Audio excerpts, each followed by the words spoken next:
And because I encourage women to step outside of their comfort zone all the time, I'm about to do that myself. Who makes the headlines when journalists are on deadline?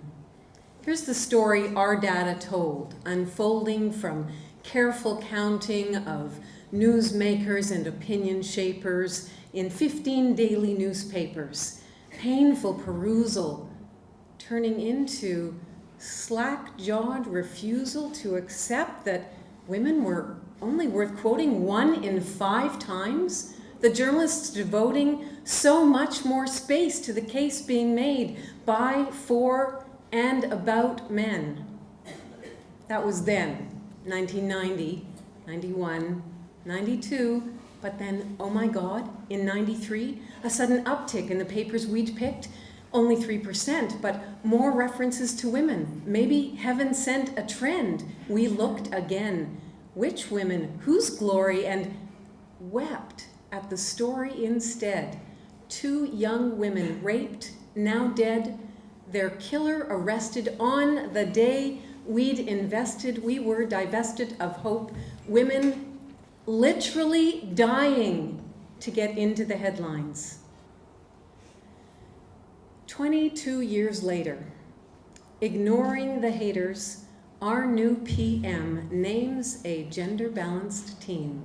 Never mind the screams, because, as he says, it's 2015. In Canada, we're seen as a leader for women, and so we look again. TV, radio, newspapers, who's interviewing, quoting men, are women present, when, how often, about what, and where, what progress have media made towards reaching fair? We find the ratio is still more than 2 to 1. Women's voices count for 29% and men's weigh in at 71. Let's mix this up to make it clear. Imagine 71 women standing right here beside me under the light. Well, over there, way off to the right, sit 29 men. Does that make it easier to see? This is not democracy. And yet, our research also finds good news. Radio-Canada, CBC, and TVO, they rock the show. They source the force of women too, 40% and more. They track the lack because they know that what gets measured gets done.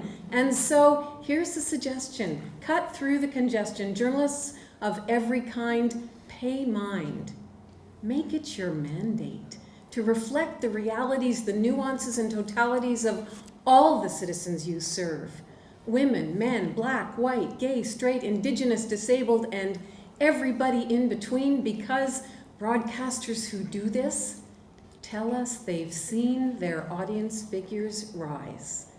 Don't be surprised if what gets measured not only gets done, but delivers democracy, arrests autocracy, enables equality, and enhances the dances we all do together.